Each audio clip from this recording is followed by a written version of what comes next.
magingo kandi yabasa kuturinda mpaka negisha kurebeka ngo twakuretera ebirungi kandi amakuru nkabutosha agasha mushanjwaga ngabaga rya geheru tukuretera bya fomunsi kugira ngo niwe wengere kumanya akwanga kugira nti okumanya ni entandikiro y'ubwenge mwene wano gumashweji nchanji manisa ngo ryo munyabwenge abanyakaturiki mbajano yetere mu kifombe runde 3 ogambe cyo wagamba mwene ni ono yetera mu thinji munyabwenge ati no yetera mutwe otinde munyabwenge baguma Sky Expression kinga mu munyabwenge job ande basheka mwene Sky Expression edakika ni 14 zara mushaha mushanji hangwe omuhereza nkabutosha ndi Easydee Omwishikatwa karahagiga mbiri ne wenyime nyini omwana wabakama obusinje bwa murema mwene ninyenda kutangira DR Congo omurro gwa chaka erijoba bamara kufuna enforcement n'ekyo cyanyuma bazyo abarwana abandi babasa kubegita baba wazarendo babegitaho kuja basange sadaka kandi basange na mahega Congo gabase combatinga M23 mwenu oruchiko rugenze rwazo mpari rwashitama rwatensa ekibara akora Ukraine European Union bonka bo bashitamire baje abantu mweke tushitame then turebe turakora Ukraine tutahimukira burinje ryona Russia tayine kuturabya mamisho kandi tuine kuichirizana ngicha Ukraine byo naisigamari ya America pana is an European country kandi nitu turi ababaraya mwene ndete twegite tuhereze mikono Ukraine twasekutia Russia ereke kuibara America yagira umutoro kugozegera ito nkamahanga gabaraya tubase kubantu inyana mwene necho cyanyuma zana cyo bekiri icyo businje hangare finally erjo ya provinga yichirizana neberegireyo yatera Sweden akaruru nayo kwegita ihanga rya NATO gabegariye mahanga 3 na rumwe mwenjanje masana rya kubandi ba rya 3 na 2 mwene hati NATO Sweden etuireho eberinzire obwire bwiringwa imyeze kikire hangare yonka nebesigireyo kuja provinga dene kabasa kuba ihanga rya NATO nebinde bikwata NATO nabyo nabikurete yeri joba ko mwana yamboze kibuzo aha WhatsApp aho chanti kurobo mwana myandikanyize kugaruke mwene ari joba NATO yawenza kujugaruka mu ebyona Sky Expression eri joba nanya Easydee Omwishikatwa obusinje bwa murima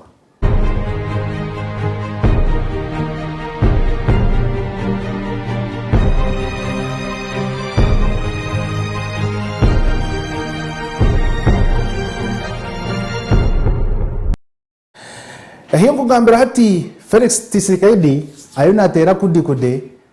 akamwenyo kariyo muitama kurugaha munwa mpaka kutu itama ngeska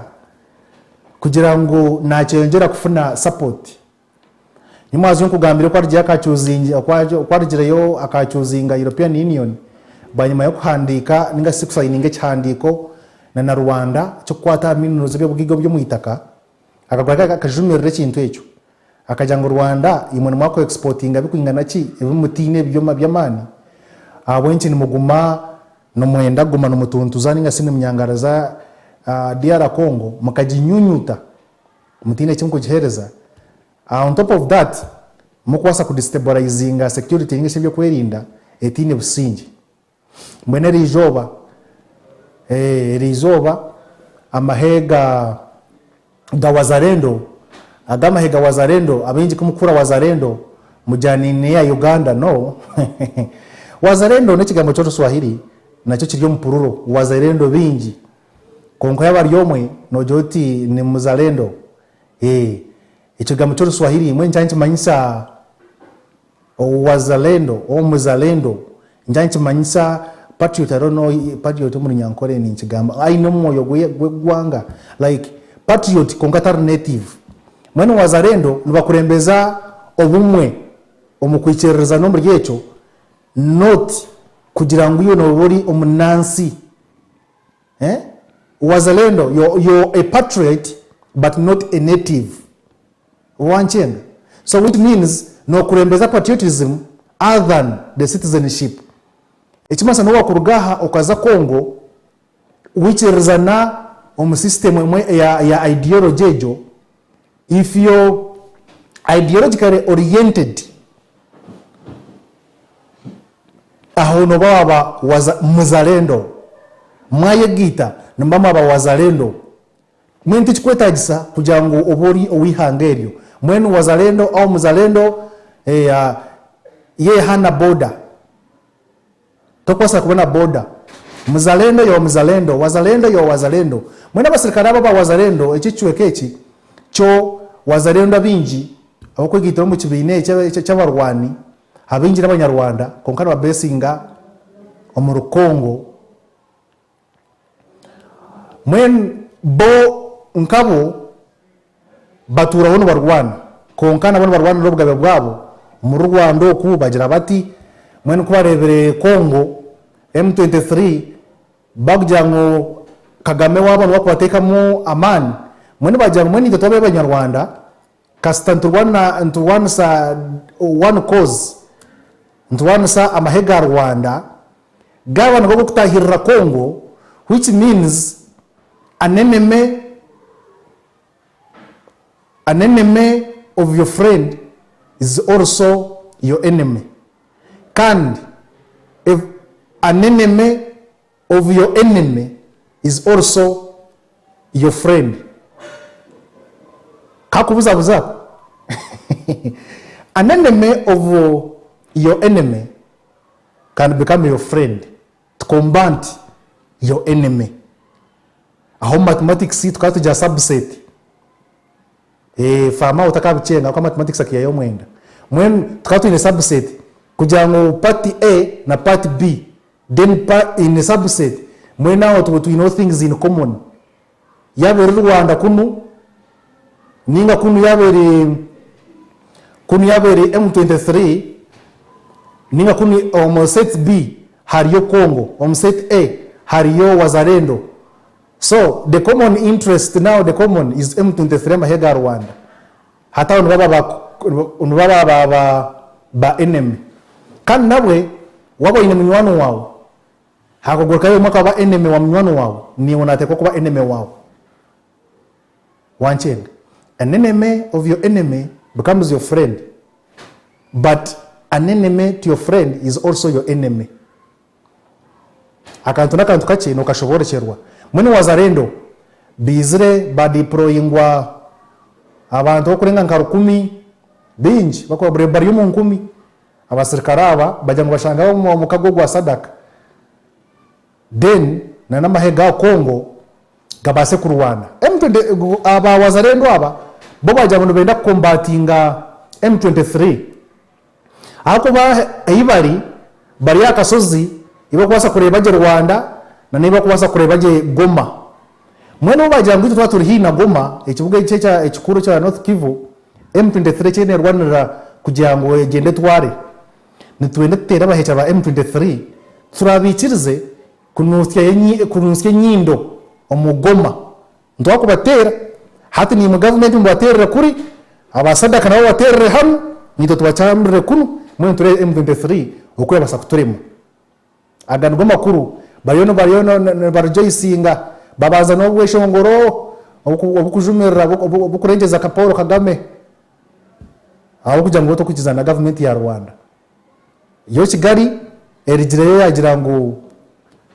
hat Kongo kumwe no mwenda kujya ngo abawazalendo babarwanireho ekikumanyisa ngo twakubatabariza African Union na United Nations Security Council kujya ngo mwina bahekera nimo mukusagika bahekera abo kurwanisa Rwanda ngwabo kwaga mahega wazalendo gumukurebera aha gakege ngo kugitira gamwe na nabahekera babo yombateganisha mu Rwanda abakwete Democratic Forces for Liberation of Rwanda mu Rwanda ari abahekera abakwete Democratic Forces for Liberation of Rwanda kanda bona bajango bar consisted ninga ba constituting to portion of wazalendo soldiers hati Rwanda nayo yanangiza jangu Kongo kumene mmangu wazalendo na barwanira Kongo ekima sang Kongo nimwe muri yumurukwe wo kudestabilizinga Rwanda ni nyangwa ati muhurengo makuzo zihindure mirusyo hati Rwanda nayo neza kwefuna ekeza kwekwasizaho ubundi naye karumbira nkomo gira ngo hati to mwe ntwakugira kutera wazalendo nibo kuje bakatera kuno nyane muri bintu bikuza hati Rwanda nenda kuririze cya wazalendo kugira ngo yegita amahega Kongo eteraba M23 hati weize eri kugira ngo nenda kuja kutera nkaba wazalendo obana muri basaka sejo numara science yama yukurwana yortaro Sky Express ntugira ngo oryo munyabwenge agango makuru. Not too long ago, these Congolese fighters were battling the army. Now they call themselves Wazalendo, a Swahili word for patriots. Several armed groups have put aside their differences to help government forces in their goal to defeat what they see as a common enemy. So thousands of fighters have been deployed to boost the number of soldiers on the front lines.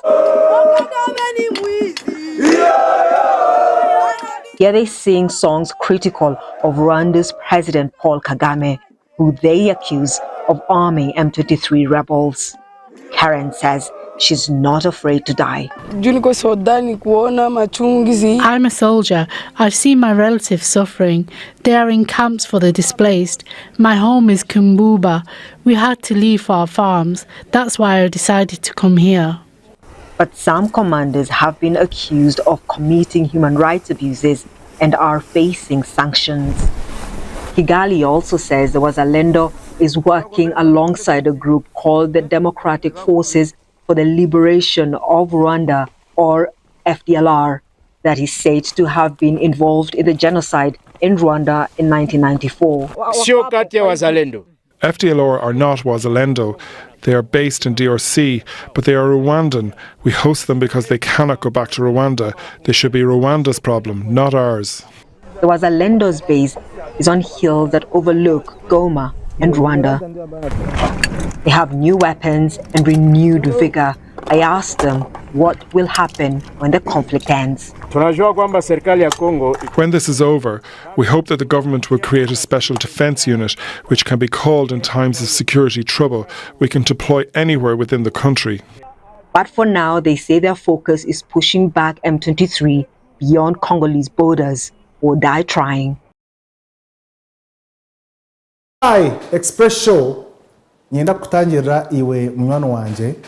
mwenu ebintu bya Kongo Wazalendo forces umukuyongera umahega Sadak na naga Kongo kugira ngo bakombati ngo muhekira wa M23 kine karungi na kabi akarungi ni nko kugira ngo Kongo ne yafuna mekono Kongo ne yafuna abarwanyi konkanyo we akabeki nkurebamo nyonkanyi Omwishikatwa akabeki nyo ndebo mu kintu eki Rwanda nibasa kwetorora ba Wazalendo esindike n'amahegayo etandike kutera ekwekwasa munetera bahekera ba Wazalendo abo kubana bo kwegitera aba Democratic Forces ni Liberation for Rwanda bayemo giteganisa mwene yekwasizaho esindika amahegayo mu buntu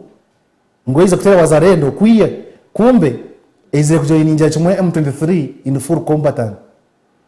njana mukirebe bintu bikuza benshi ngayizukuza mwene burigiraho European Union amahanga kurenga 20 gagenzire gazo mpari gashitama gaganire cyo cyanyamazo gajangureka tuyambe akwa Emmanuel Macron nwe president wa Bufaransa nwe prime minister wa France mwena agenzire Emmanuel Macron yayeta nations amanga 20 yajati mwije atkonke chinkwenda tuganireho tinkwenda mwije muresere byanyu tinkwenda mwije muresere nshonge zindi ekina betera nicyo kugira ngo tuhereze mukono Ukraine kandi tuteme mpenda turebe twakubasa kutera Russia amazima garugo tutukuza kuyikereza Putin kutujoga. Now how come ngu America emute tine cye kugamba tine cye kukurasaho tine cye kukoraki apana omurembe gukwesigama hari western countries niyo USA ubwo murembe guhwireho hati nka Europe nito tuyine kubantu rwanira ihanga ryitu ekinyenda maze mu kirebe America ne basa kugira ngo tekwenda kurwanira Europe abo kugira ngo tekwenda kurwanira Ukraine any further abo kugira ngo nihanga rya Buraya teri ihanga rya America mwene hati iwe itwe wa Buraya kusoto rwanira wa Buraya mutaye witu then America abero yiza kurwanira Buraya naona barasa ko hinga ayedime agire ngo bishinyo bumba faho kabatefaho abanyankore bagira benshi ngo ruhanga nyambana gawotire job twe bityo mwen echa Ukraine cyenje kwasa enaku nabantu mwena bagamahanga gagenzere gashitamo mwene gajya ngo tutense a new coalition ito kwasa kusupplyinga mu missiles zikahika omuri Ukraine icyo kwanza Ukraine tehine mahe nicyo kubanza icya kabiri tehine birwanuso mbene hati bonsta kura munitions na missiles zikagenda tukazitwara muri Ukraine bakabasa kuwe kombantinga mu bimusiye mikono bajya ngo hati toma kubahereza birwanuso nibahaba birwanise kabatini mahe bashije ba Ukraine baragayo bajya ngo ateka tusindi cyamahe omubuntu ground soldiers bagende baza frontline barwane Ukraine twaje ngo tugihereze mu Rwanda sobyonka tagihereze mahe tine kiragashe ako mu Rwanda sombya kuzayo tine bakoraki abo kubirwanisa mwene Emmanuel Macron yagira ngo hata kintu cyo kugira ngo tusindi cyamahe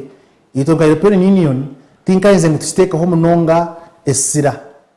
aho kugira ngo amahe ntwakwikirizana ihangerera yende kusindika amahe gariyo ryonkariyo ricekore konkati no turajeme kugira ngo tukwata amahe tugasindika ya frontline apana yuwana burango ryo amahe ihangano yematira ngo ina amahe gawe gasindike gizo mu alliance tugatwara Ukraine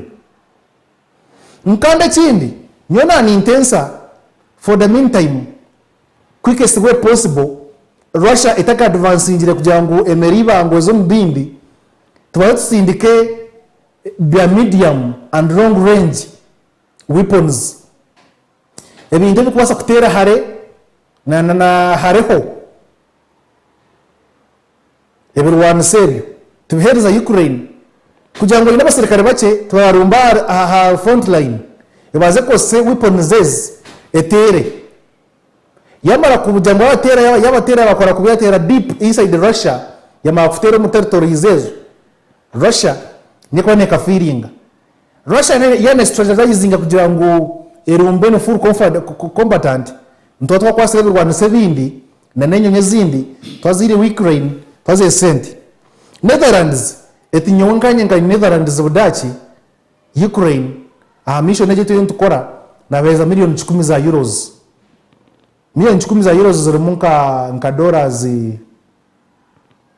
nka dollars 18 like 108.5 million dollars Netherlands yabantu go sente eziyatekaho zo gura mu birwanzo ngo wagambaje nkandi sabandi amahanga gandi gajango hati ito mahanga nki 15 kutwasharaho deka twaza tugende mutuhereze 10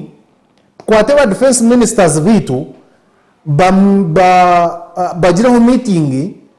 defense ministers bamahanga 15 bamara ku meetinga bakora resolution ejo niye yije ekaza hanu ya tukabakora icyo gukora then tukabasa kugenda muri Ukraine twaraba icyo twakora mukare ngo twachurrecho mwene we president wa Slovakia Slovakia in Europe nirihanga rumwe erigizire ngo Ukraine semekwata kujiha buyambi amahanga gandi gishirizana ngo turebe cyo gukora agandi gagira ngo utandikireho agandi Slovakia ebembere Robert Fico nuwa kujebembera Slovakia yeje uwayaje atpana ati nyina mukikiriza je nyonka Slovakia ihanga ryanje yitwa twayanga kwereza Ukraine n'ubuyambi mukare twachura ati mumaze kushara habandi atumanya abandi bakijara tezo bayine bagira ngo hati tujiyambe tajiyamba nyonka Slovakia najya ngupana yima mahanga bakwenda kuyamba mugene muyambe ngo kare Putin na Korea kahurirebi ya mobilizing speed ya jangati nyinda ku increasing mobility ya striking yo kutera ndebe obusobozo bumenyine omukuteza hare hati ntayi muzingemo ntekomo advanced weapons ejikebe netera nko kilometers inshanju hati weapons zina rate za kutera kilometers 15 kumwe mwenda Europe kujango mwe kumwasharaho America namujabijiriyo mbisya imwe kumwe mwenda kwemeza ibango kanjije mu kirebereho ne haya agargo makuru.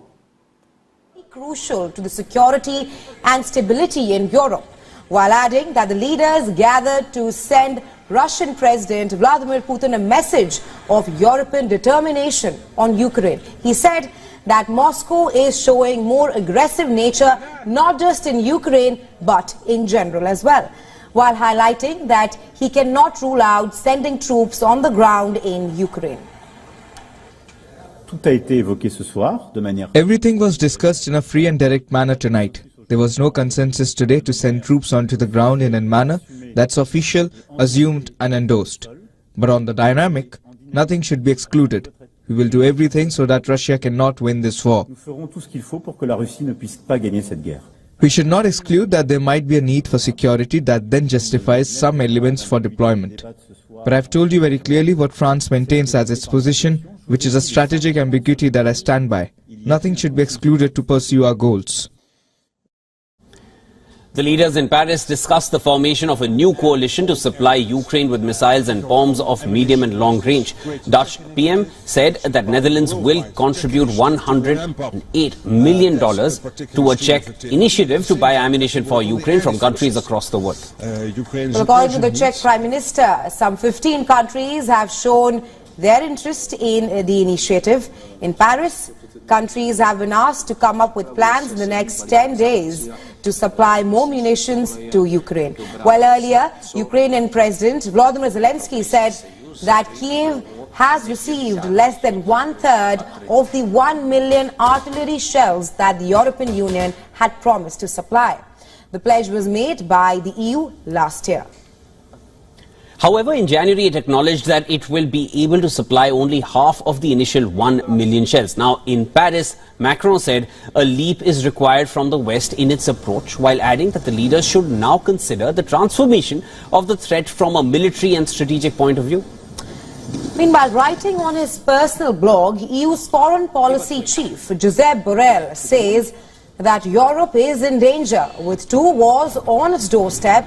Borrell also added that the era of Western dominance has indeed ended. On the other hand, Putin has vowed to boost the military ability of Russian special forces. The Russian president vowed to increase the mobility and striking potential of Russia's special operations forces. The Russian forces have been involved in Moscow's invasion of Ukraine since 2022. Sky Express Show inakutangira iwe mjenzi wanje mwene nibyo bimwe n'icyo cyanyamazyo Hungary finally erigiroho yazahura Sweden kugira ngo egite akibina ecya NATO. Sweden yamaze kwa applying no kujeta ebemazire myezi 18 bataka ja provingaga kugira ngo ebe full member ya NATO ka prayinga ko kumara kwa prayinga mu NATO steps nzaza na nyingi za kwikiriza akuba buri every NATO member state nebeine kwapuruvinga buri every member state mukarebe ya Finland okuyabireri gro mwako gwahwire yo Finland nwe yagise mwako gwahwire nayo kubajizorozize bakagiteka kunoko finally bakajya approvinga mwana Sweden niyo ogumwaka yabasa kugira ngo ebase kwegita NATO. Hungary niyo besigire mu mahanga gona hakomo NATO member NATO harmu cross yo kugira ngo buri member natekwa kuba akwa province according to its state's procedures. Mwezi kumasa kugira ngo yonki hanga katujenga Uganda ine kwa provinga ene member na ijo mu yihanga ete kom parliament extenso bamara kucha provinga parliament hata ho nchaje masa ngo bichiriza bamara kwichirizana dena garka yo kuriya ngo twichiriza mwena ba Hungarian parliament yetuire enemba zuru itakwenda kwichiriza kugira ngo Sweden yobase kuza umuri NATO. Parliament yayo etweneskaske muguha bashitera karura bamubanga inamba irimo kwika mwene kusinjira kurugera buri hanga okoine kubane dissolvinga its consensus atungo kugeza nka America yakwa approving ihanga kugenda muri NATO nibanza kitwara mu Senate Congress base mu Congress 2/3 batera karuru 2/3 kimwe cha bibiri byakashatu bakibikija bona bichirize ngo mwarabaho abandi no bakwanga 2/3 z'amakwika njye kimanyisa ngo bakwikiriza nibijana bajya ngati nito twamuhakaruru twamutera karuru yarabo mwene hangara niye besigire mwene last week prime minister wa Sweden omwami Ulf Kristersson akagenda yayeta prime minister wa Hungary omwami Viktor Orban bashitama mu cyama batensa yamutekera nkamaju okuteka amaju n'ekigambo cyanjye tindabaremba gateka konka kubagiro meeting mu ndoko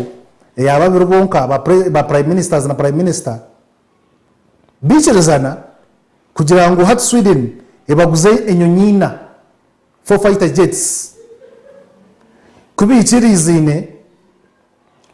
prime minister wa Hungary umwami Viktor Orban yiza zo parliament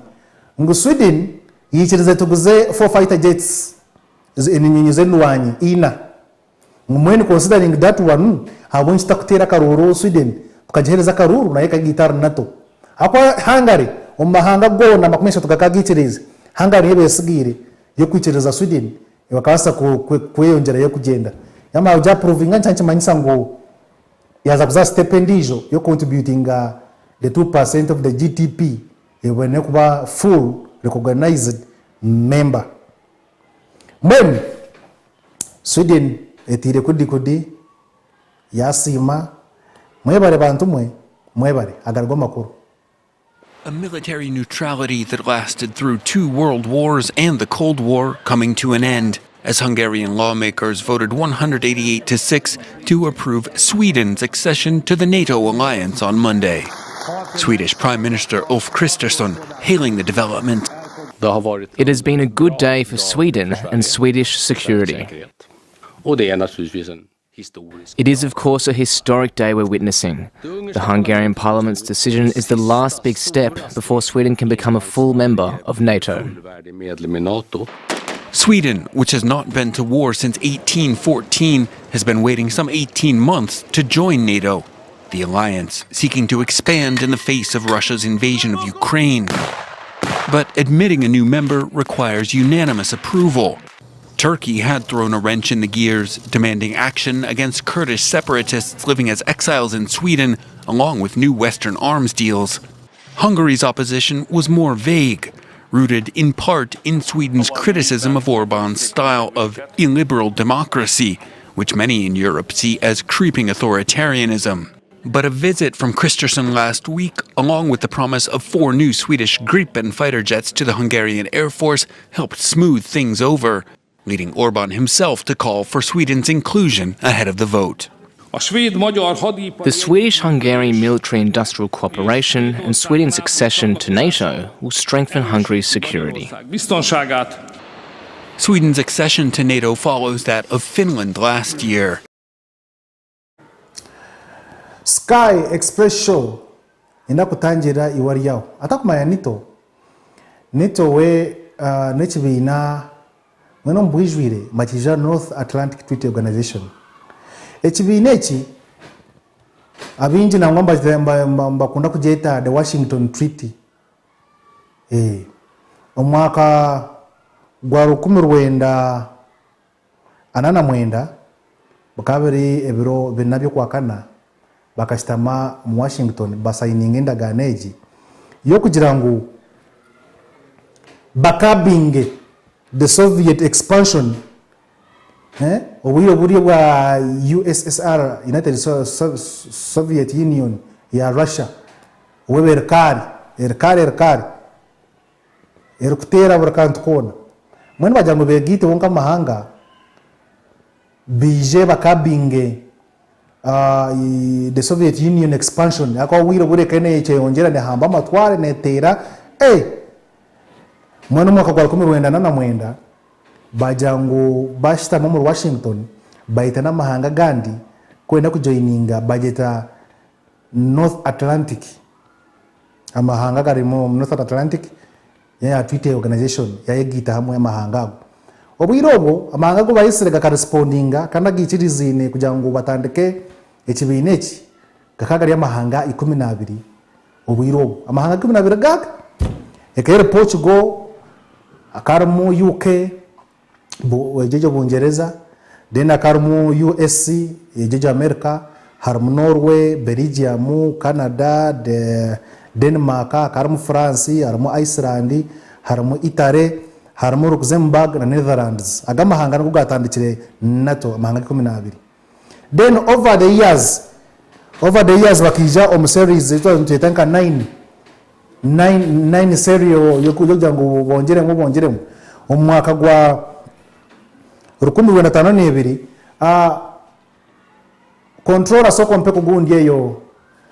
nsoke ngambe bano NATO years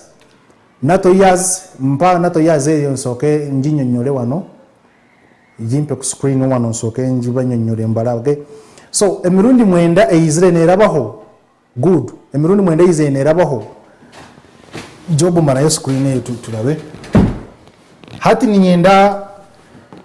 kukoreka aha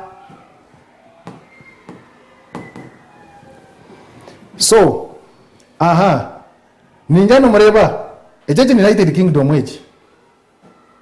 United Kingdom United States of America Netherlands Iceland Italy Luxembourg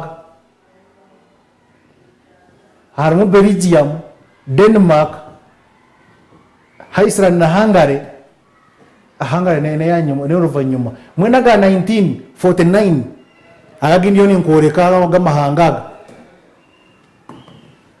mugira bene then hati agizire kurataho agamahanga hiza kurataho omwaka gwa 1955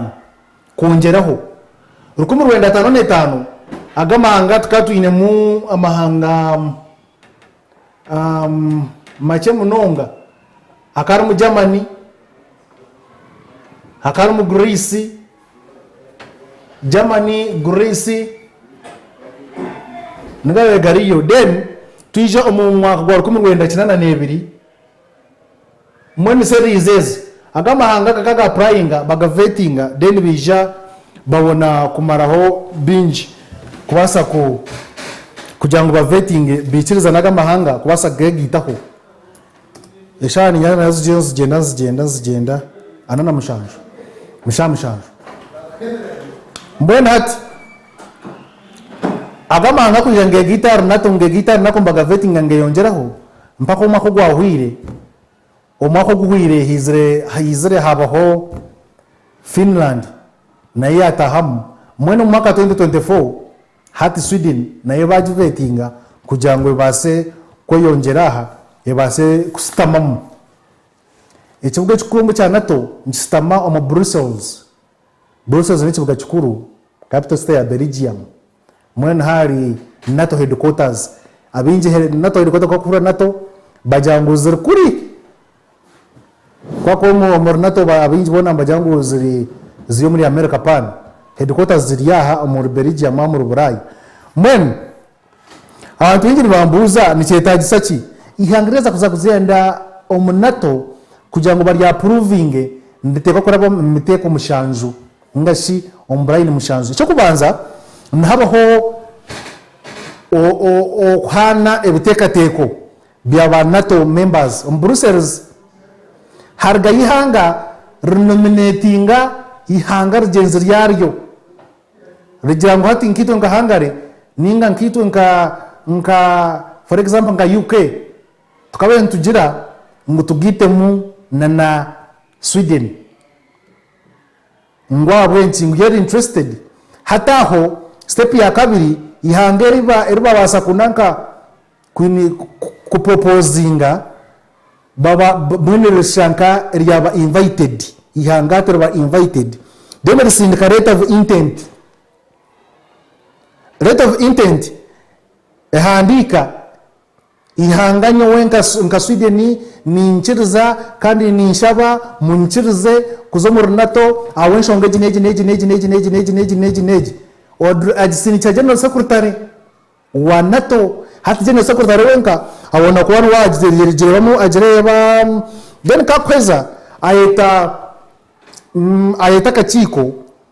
kaba NATO members mwenchi wamocho kugira ngo accession protocols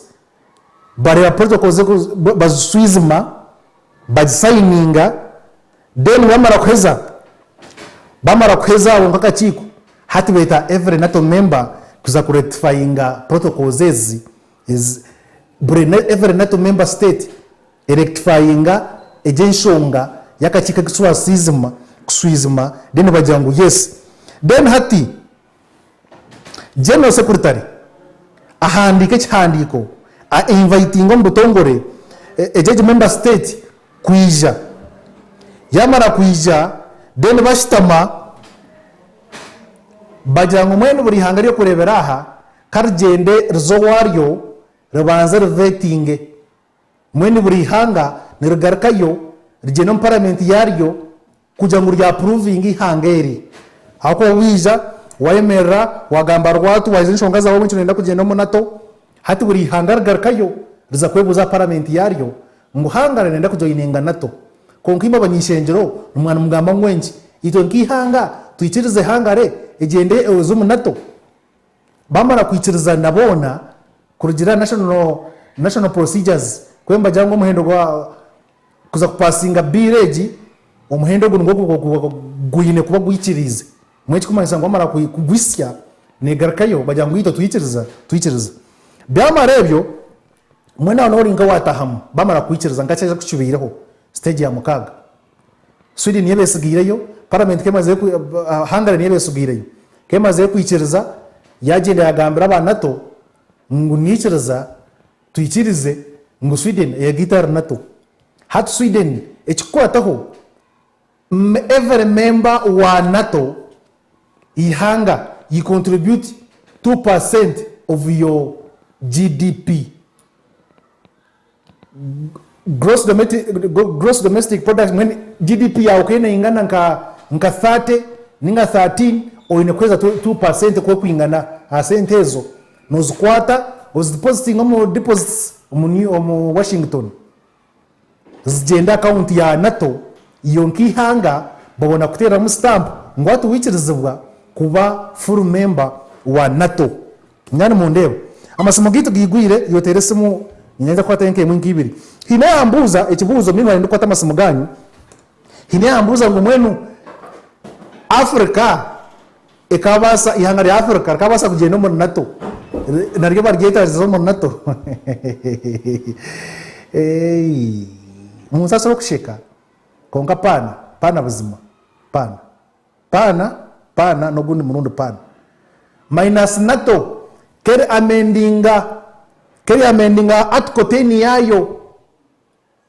omu constitution yayo yama kwikiriza other outsiders kutahamu aho kuba omahanga go for example watu ina mahanga gari yo muri America kandi ina gana gari yo muri European Union no bya kubihanga bya Asia turkatahamu hakwa in North Atlantic at kote Nigeria mbu nota any European state in position to further the principles of this treaty and contribute to the security of the North Atlantic area. Mwani hanga lya Buraya nienge hanga egino bushobozi urubarengo egino bushobozi kandi rutine kigenderwa cyo kugira ngo ndiyenda kutaha mukushisha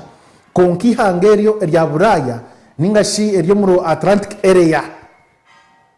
Wana ma Atlantic Ocean hekwata hona mwana Atlantic area yona eri hanga ryari nebigenderwa kandi rwiri contributinga jikwate yitemu to jijjako so kati wamara kwikirizana nuko babona kwikiriza kushwizima then kwatara tamuzi omuyihanga ryawe oyine democracy omuyihanga ryawe to kwekijanya na ba neighbors bawe omuyihanga ryanyu eryo tine kumukushagiza amahanga gandi omuyihanga ganyago tumwaka jumereraga nato omuyihanga ryanyu mo mwinemu government yesebo omuyihanga ryanyu eryo government eryo mu civilian rule akuba ihanga no byakwa ryo muri Europe nachi mu Atlantic area ihanga ryare government yeter under civilian rule twakwasa kuryikiriza bana mangu ne is military rule military government twakwasa nakache kandi in a decision to invite the country is taken by North Atlantic Council NATO's principal political decision and watch them nani hanga ryonka ni bar invited by North Atlantic Council kandi ba ihanga kuryikiriza ni bar substituting to that one NATO eche kwasa koro mahanga ganda ga Asia na mahanga ga Africa na kintu ki yes sabo kai nawe je bare kulaba ani sebo ye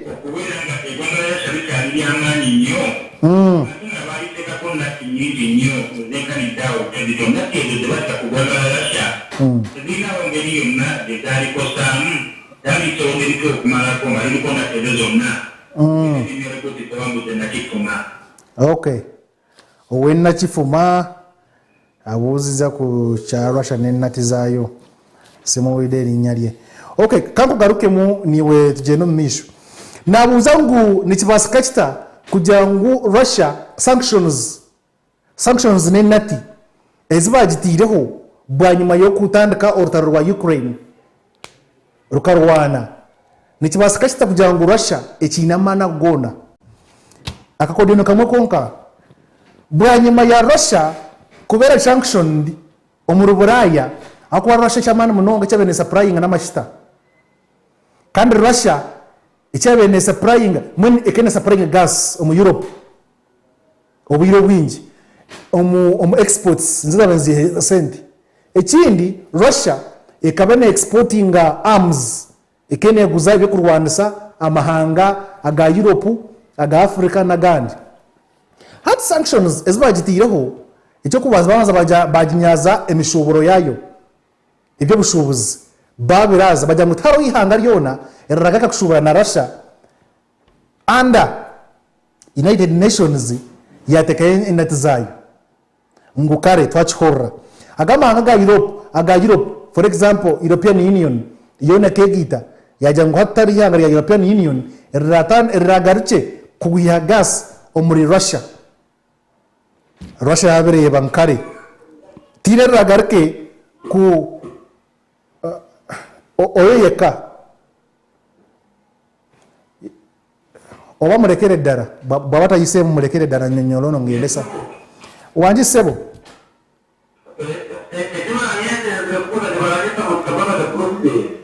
Yesu mugisha Yoanji mugisha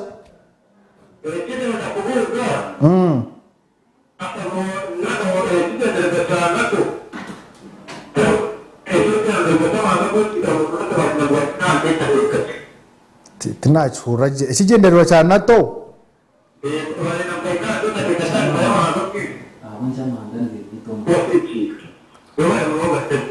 kare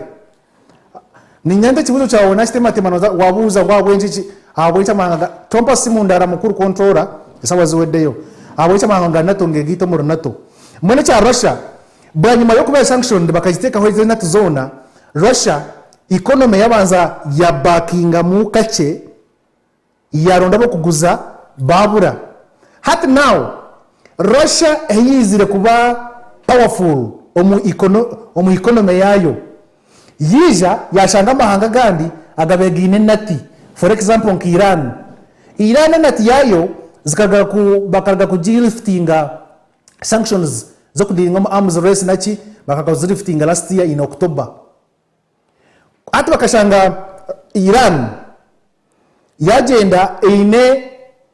North Korea yetu sanctioned ine nati zayo yagenda yareba India nayo abashoguba yarabira hansi bagumana bahanisana ebakuhanisana hati Russia aman yagiya exporting gas hati yateka industrialization ya weapons Russia ya embarkinga ku investinga mnonga producinga ebirwanso haza yatandika amahanga nka Belarus amahanga Iran amahanga India gona ebenera kuzibe rwanso North Korea bene bahanisana nyine miza irinko zira yes no basa kunsincha zinga yes once in chireza na inkwerezeze so Russia within short time period within period of 2 years not even 2 years because every halfway ya 2022 yone kabesran 2023 right from the last year Russia has successfully maneuvered producing everyone so yamani a market because hati ekashitama yazum industry yakora everyone so modernized than those that have been in the market system enyonyi bazitwire tanka bazitwara emundu bazitwara everyone so ammunitions bazitwara brihanga ni rugura ncho kurebera GDP yayo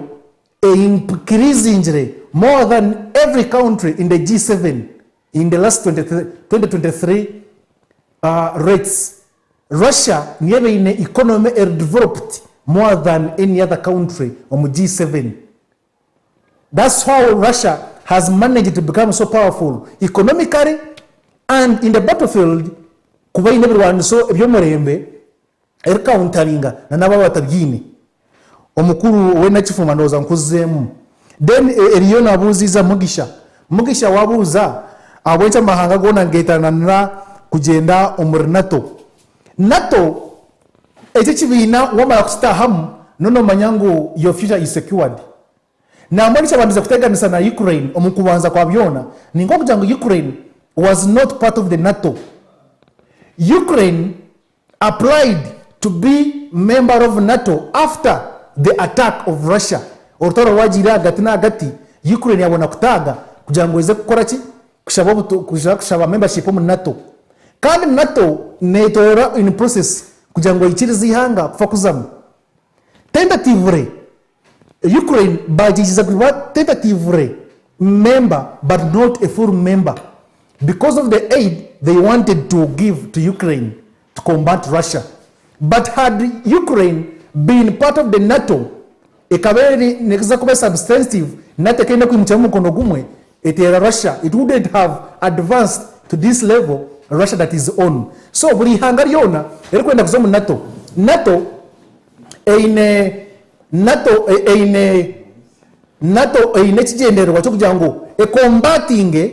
security wise and political wise. NATO preserves both politically and security wise omuyihangelyo mwabo ine butegetsi bikwenda kubasa kuyama no sakwiterera mikono mu NATO mbizamba kutereza mwabo ine security issue NATO can come in at any time no world safe tina za kuzana zanira ncho kureberwa hati za Poland ziyazona